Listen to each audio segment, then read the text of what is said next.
Very good afternoon, friends. I'm Sabyasachi Bharti, and on behalf of CMS Vatavaran and our team, I welcome you all. As I, inform you every day that we are doing a series of programs, and it will be there till 8th of June, and this will this is an online program where we are celebrating our biodiversity, our rich biodiversity, and we during these 18 days we are screening approximately 30 to 35 films, and then we will be discussing to these filmmakers every day evening at 5 o'clock. Then we will be doing teachers workshop. We will be doing panel discussion, quiz competitions, uh, and a special uh, uh, workshop, special session with Oscar winner Swati Tyagarajan. And apart from that, we will also having a special uh, premiere of one very acclaimed, critically acclaimed Canadian documentary film. So these are the programs.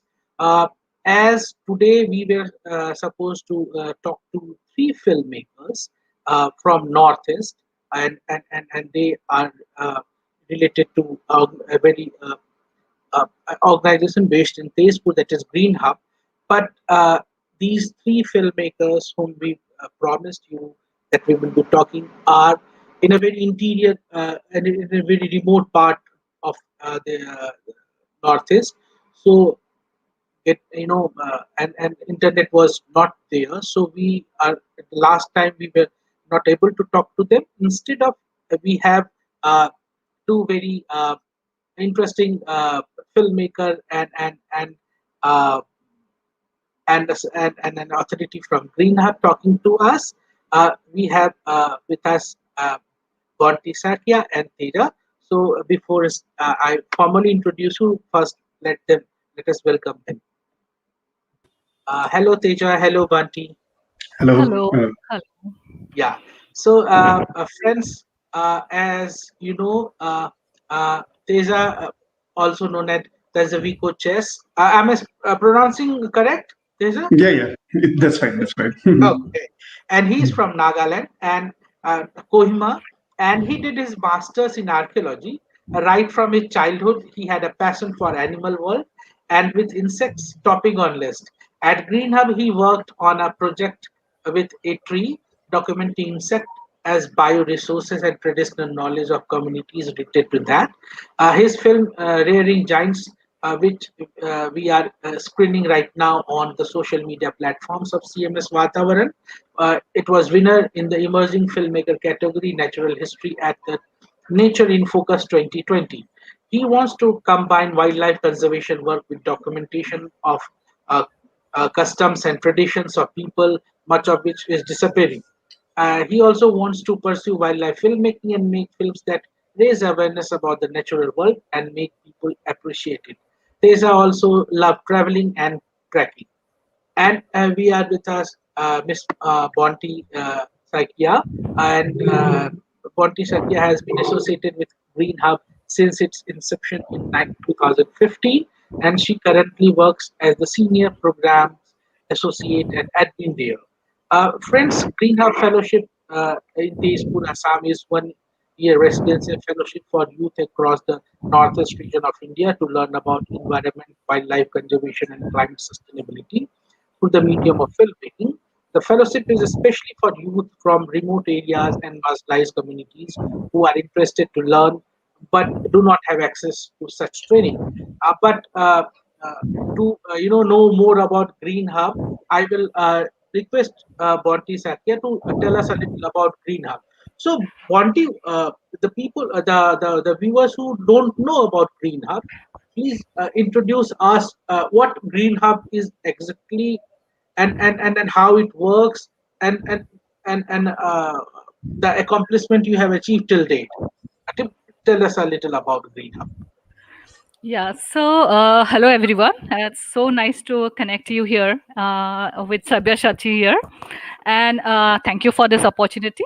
Well, Green Hub is an initiative of Dusty Food Production and Northeast Network, which is based in Guwahati, and Dusty Food is from Delhi. Rita Banerjee has started this initiative with Monisha Behel from Northeast Network. And yeah, that was the start part. And then it was in 2015 that we all got started with our first batch of 20 students, which was selected again, because this we are running into the sixth batch now. In fact, Okay. today we Okay. had an online session with the sixth batch because we could not call them over to the Green Hub campus because of the COVID situation.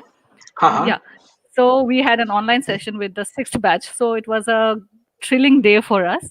Yeah. So to get back to the foundation, so it was 2015 that Green Hub started with 20 fellows, and every year, we have a medium of selecting them through three processes. There is a telephonic interview which takes place initially, and then we have a Zoom round and a face-to-face round where the final 20 are selected.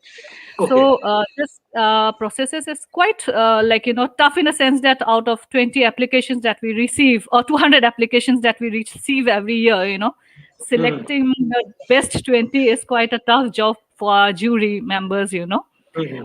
Yes. And that's one part of the selection. And yeah, so we have about 88 fellows as of now, till Wow. the fifth batch. Yes. Great. Yeah. And we always receive about more than 750 applications as of now. If I give you the whole count for the whole year, for Okay. the whole five batches, it's Mhm. 750 applications we have received till now. Okay. Yeah.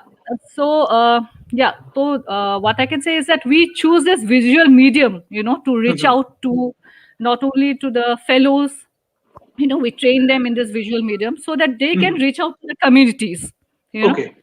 yeah, this communities, because they are the linking factor, to reach out to them. And only through this visual medium we thought it will give the communities the idea, and we will be able to bring the change in related to conservation, and because this museum is most useful in a sense that they will understand better, that way. Okay. Bonti, you are now mute. Kindly unmute yourself.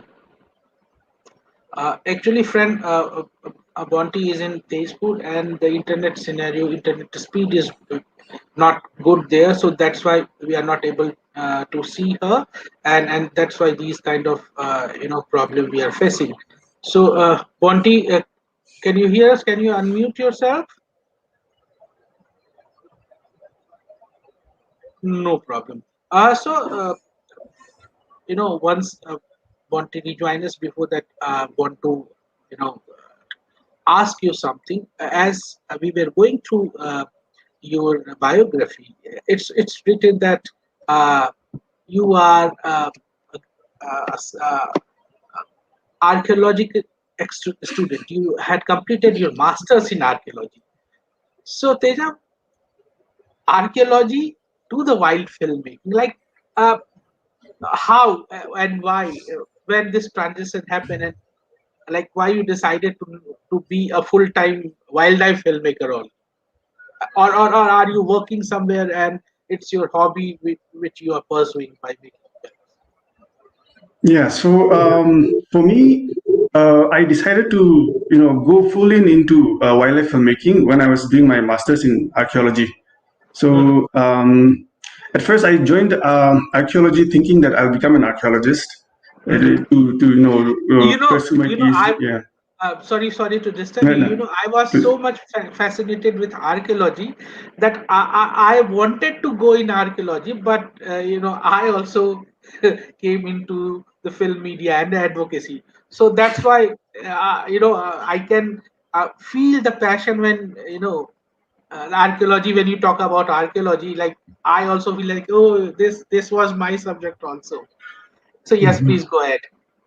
Yeah. So you know, as a kid, I was always I started developing this interest in Okay. photography at first.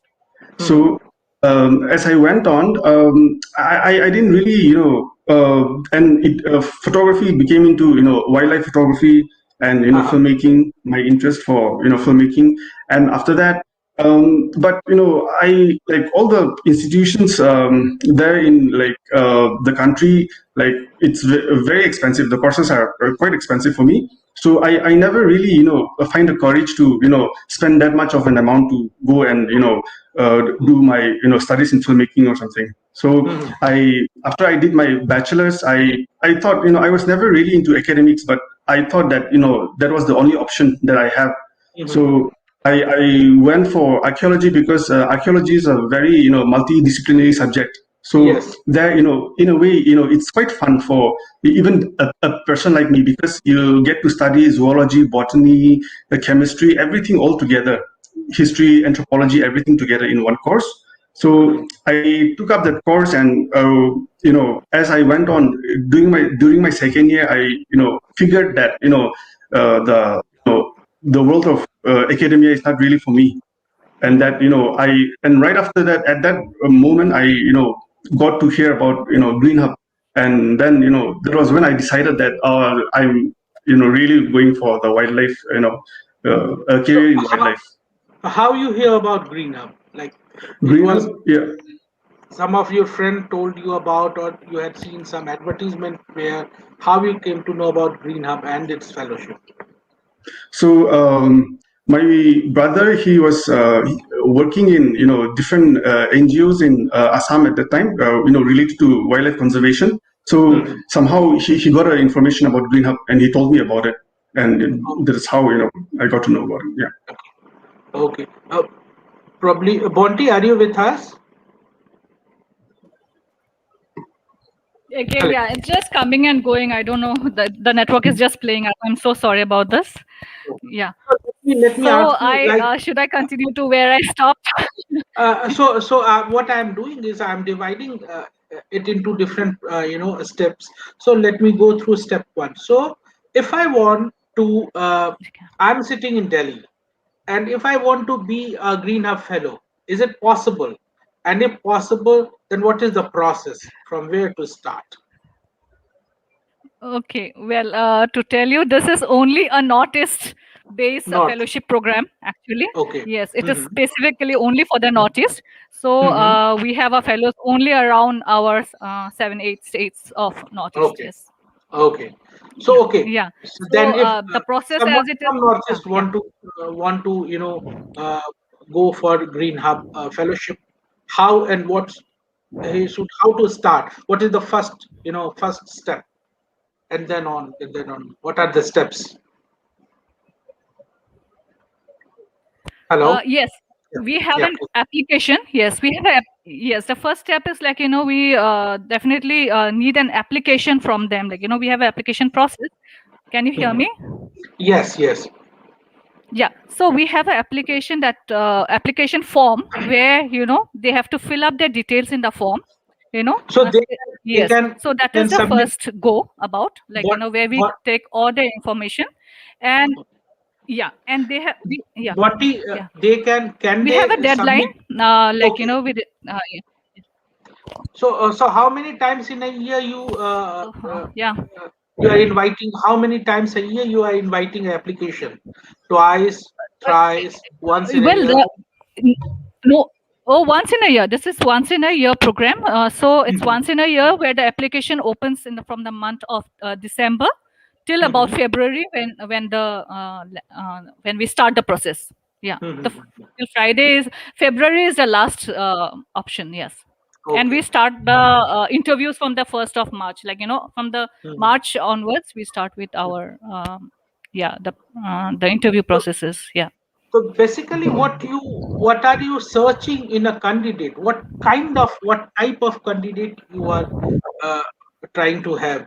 What is the criteria?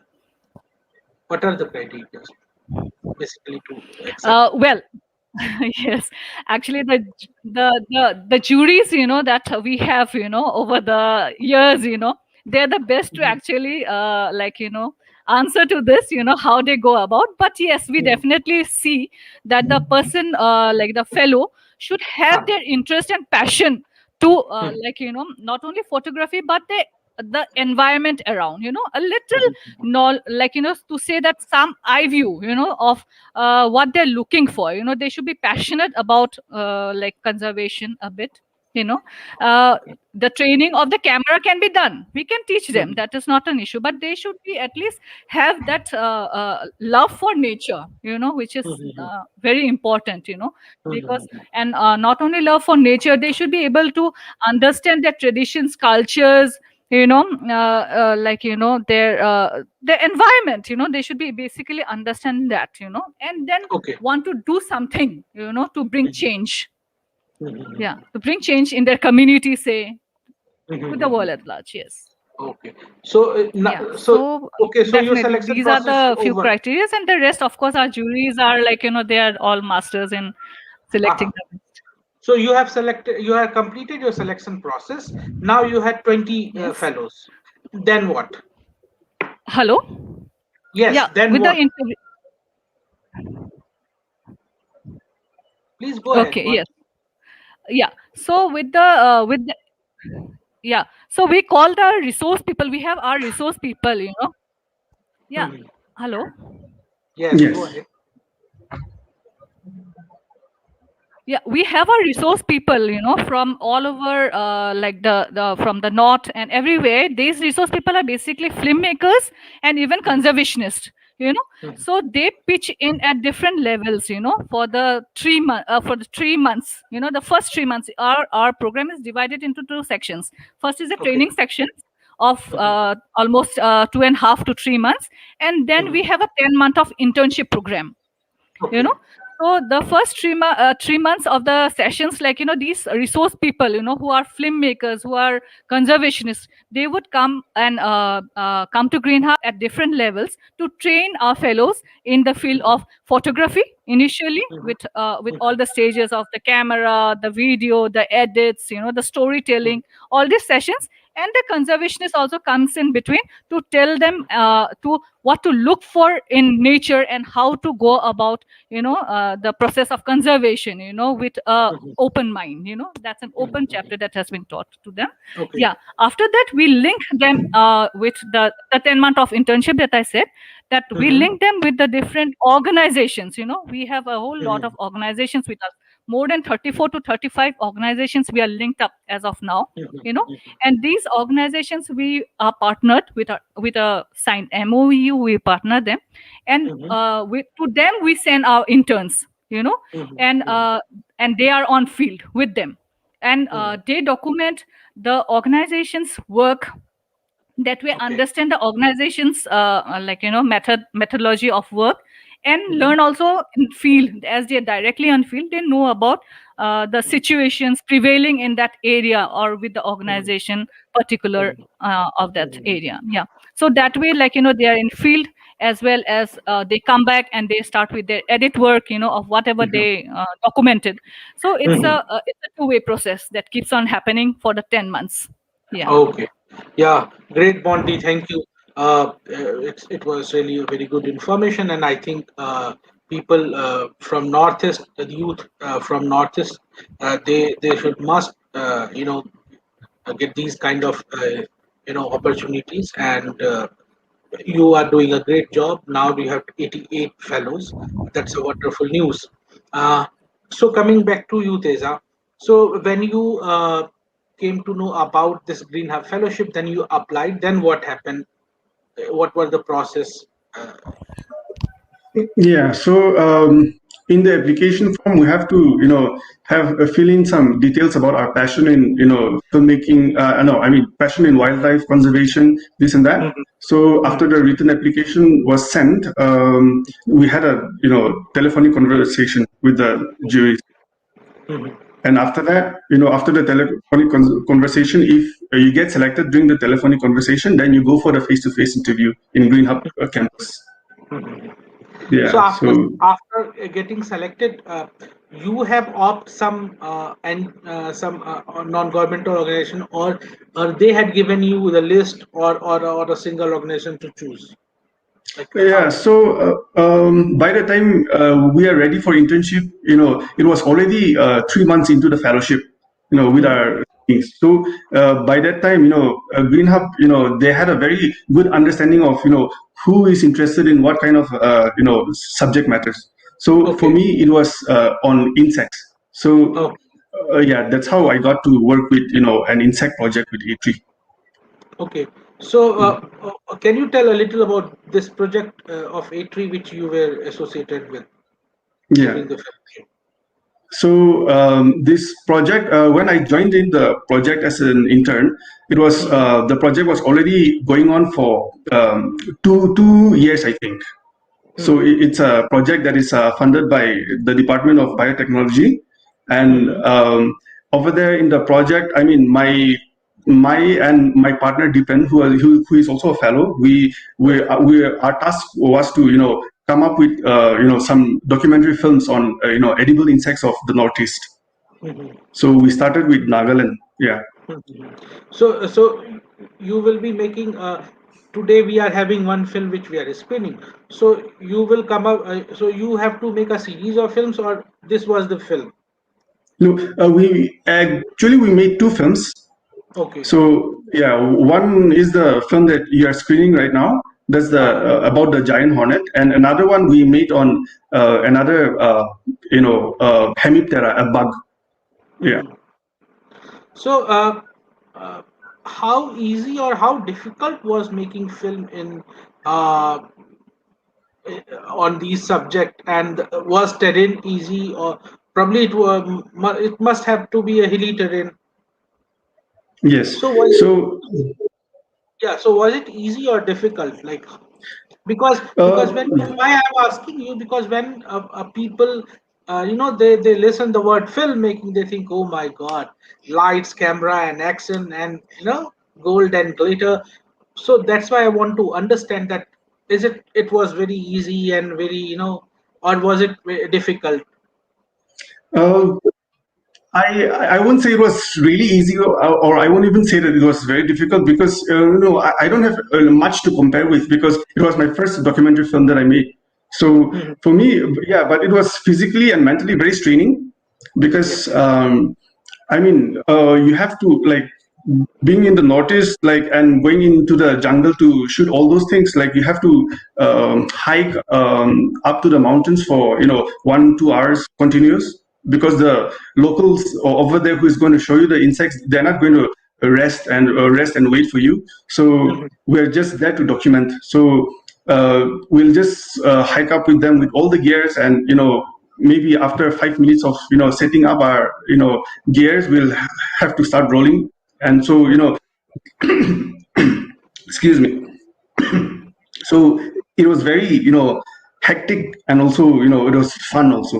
Okay. Mm. So you had completed both the films, or you are in Yes. process of, okay. And when your second film is about?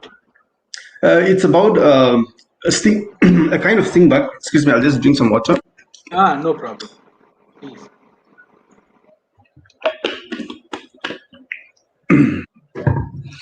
Yeah, so the second film is about a sting bug. Yeah, Udongo montana, exactly. So that insect, it comes into some parts of Nagaland in swarms, in huge swarms. And when they come during the season, they will cover all the uh, canopy. Mhm. So they come in tens of thousands. And Mhm. people people in some parts, they um, sorry. Please take your So time. yeah. So people in some parts of Nagaland, they harvest these insects, and they consume it. So yeah, we were there for documenting that as well. Okay. So talking about Nagaland, what is the situation of biodiversity there? The forest, the flora and fauna. Yeah. So flora and fauna, sadly, I would say, because of excessive hunting over the years, it's not as much as it was before. Mhm. But in yeah,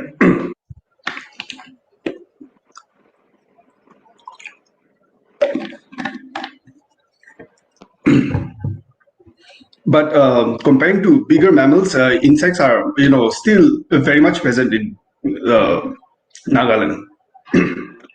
So you are saying that it was too much of hunting earlier, and that Yes, had reduced the population of animals a lot. that's right. And what Yeah, and what about the situation of forests? yeah. Forest. I would say we still have a good amount of forest over here in Nagaland. Mhm. Mhm.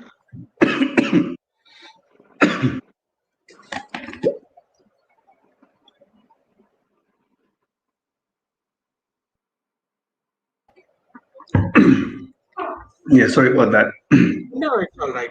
So now, I really want to understand like how what was the whole process, because I asked this question to all the filmmakers about their filmmaking process. So what was your process? How you started? How you conceived the subject, and how you decided to do what? What about the scripting? What about editing? What about music? Please tell us little about your process of filmmaking. Yeah. So for the film, like I said, even though we had our training before this, Mhm, we went in pretty blind for this project because mhm, right after the training, we started the internship program. So we mhm, couldn't really uh, come up with a script before the shoot. So we went in, but with talking to our mentors over there in Green Hub, and also Rita ma'am, we came up with short lists because we at that time, like, we didn't know much about the project as such. So we just, since it's going to be on edible insects, we just made some short lists, mhm, and we we went for the shoot, and we started just shooting everything we see. We started, and we came back with a lot of footages. We came back with 2 months worth of footages, mhm, and with all those footages, we came back and we started, thinking about how the story should go about. mhm. And for the music, for the Rearing Giants, we decided to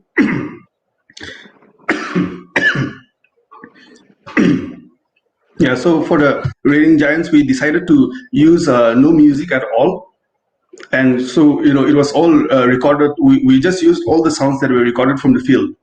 Mhm.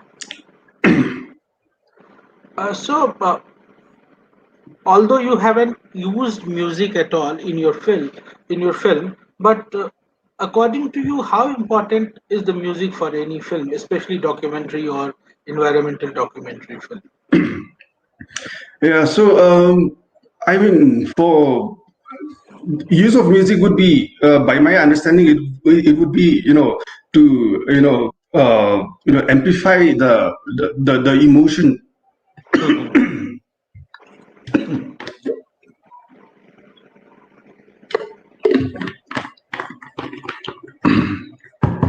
Yeah.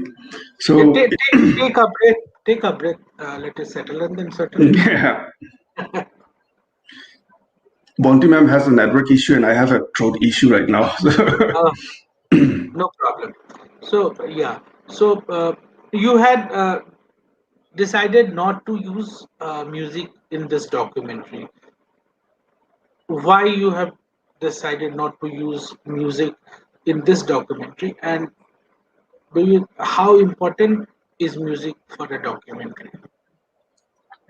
Yeah. So for this film, like I said, we had a lot of footages, and with that, we thought that uh,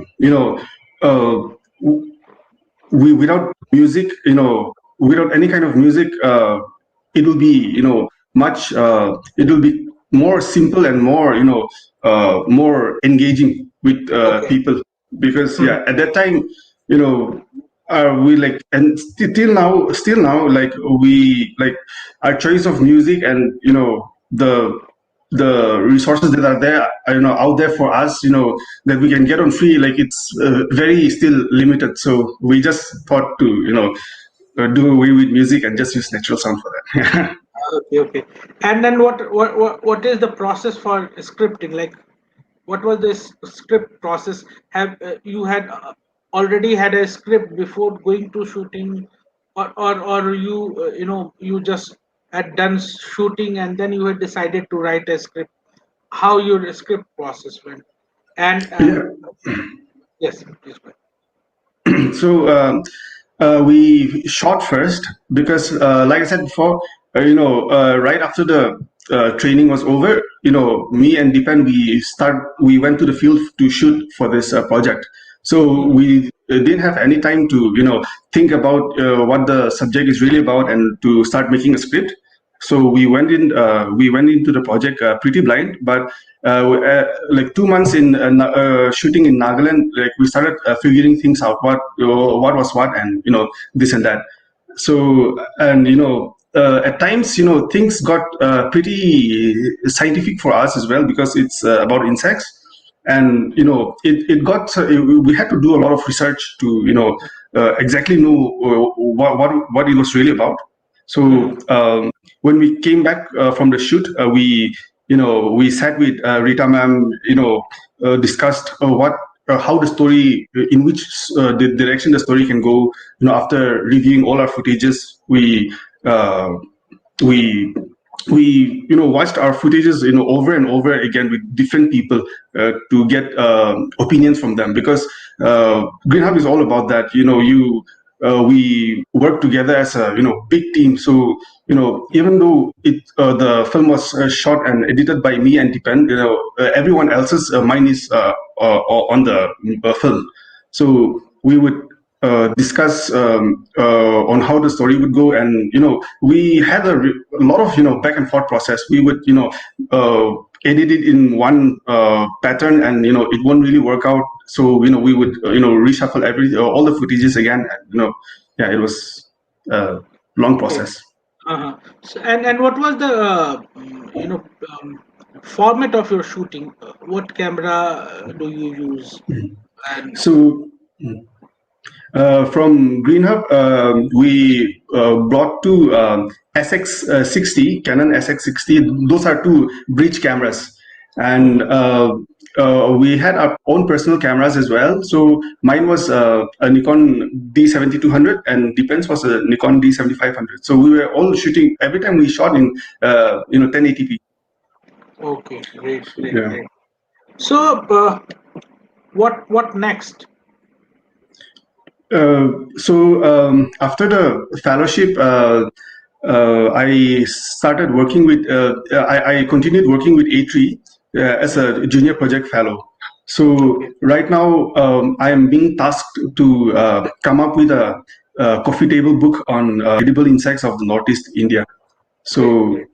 just before the lockdown, I was traveling to parts of Northeast India to document what kind of edible insects they eat in the region. So I'm going to, by the year end, I'm going to compile all those and make a coffee table book out of it. Okay. Now coming back to the film thing. In general, what is the film scenario? When I'm talking about film scenario, it is the popular feature film and the documentaries and short films. So, what is the film scenario in Nagaland and in Northeast? Yeah. I can't really say much about the whole of Northeast, but in Nagaland as such, for us right now, the filmmakers, the wildlife filmmakers that are there in Nagaland, those are all, alumni of Green Hub. Those are Okay. all Green Hub fellows. So over the 5 years, there's quite a few of us now. So all of us, because of budget constraints and also things like that, I have not come across any feature films as such. Okay. So everything is like short documentary films. So there is no market of regional feature films there in Nagamese. No, I don't think so. No. Okay, because I know there were some Bodo films which were made in Assam and that part of country, and then the Assamia film industry is a very rich film industry. So Nagaland is not having that kind of film industry there. Yes, I would say it's coming up, but it's still at a very premature stage. Okay, okay. And what about rest of Northeast like Arunachal Pradesh or Manipur? What about the scenario in those states? The documentary films, environmental films, and the popular films. Mhm. So, from what I know, like all the Green Hub fellows that have graduated from Green Hub and they're all over Northeast, Mhm. almost all of them are now working as independent filmmakers, and they're working on producing short documentary films only. Great, great. So it means that we are having at least 88 independent environment filmmakers, documentary filmmakers right now, young filmmakers in Northeast. Okay, and so and now the biodiversity of Northeast is very rich, no doubt about it. But there are news that we had seen that the destruction of biodiversity and flora or fauna is also have seen very extensive, very big destruction there in your part, in your state, in Nagaland. Uh, as we were talking about, you said that yes, the number of species went down, especially the animals. Uh, but what about forest? Like we were not able to complete that. So what about the forest area? You have two kinds of forest. One is the village forest, the community forest, and so please do tell about it a little. Yeah, so usually the all the forests that are there in Nagaland so far, like it's either a protected area or it's owned by the community altogether. Okay. So even in the community forests now, uh, in Nagaland, at least the villagers are coming up with their own biodiversity committees to look Okay. after the community forest. So Mhm. they will restrict hunting. Mhm. In some cases, they'll completely ban hunting. In some cases, Okay. they'll have a hunting once every 5 years or something. So everyone has their own rules in different villages, different rules. Mhm. Okay, it means that community has now, like community understand that what it has losing the numbers of animals are going down, so that's why they had banned the hunting there. Yes, exactly, and that's also with the help of different national and international NGOs. Okay, they're doing that. and how government of India and the local government is helping these agencies and helping other Naga people in protecting the biodiversity. So there is, as far as I know, they have this constant support from the government as well. So government, they give funding for the different kinds of infrastructural developments for the villages, and also kind of they have all this educational programs for Mhm. educating the villagers and such. Yeah. Okay. Uh, so now coming to the end of the session, I want to know, like you had tested the process of filmmaking. So if someone, some film student or some youth or some young person want to come into this filmmaking profession, especially environmental filmmaking, documentary filmmaking, what you will suggest, what will be message for them? For that, Filmmaking, for filmmaking in general, and also filmmaking in nature conservation, I think research and practice is really important. So before you go into shooting, when you're making a script, like, you have to really research. You have to read a lot of articles on the subject matter, so that you are really putting the right message out there. So research is there, and also for us, it's all about practice. So it's not like I graduated from Green Hub, so now I know the basics of the the technical stuff of the camera. It's not just about that, but you have to keep practicing, and with practice, you'll start to grow as a filmmaker. That's what I believe. So, Okay, so research, extensive research, and practice, hard yes, practice, both is necessary to become a successful filmmaker, a successful environmental filmmaker. Wow. yes, Yeah. It was a really a great talking to you, Teja. Thank you for coming in such a short notice.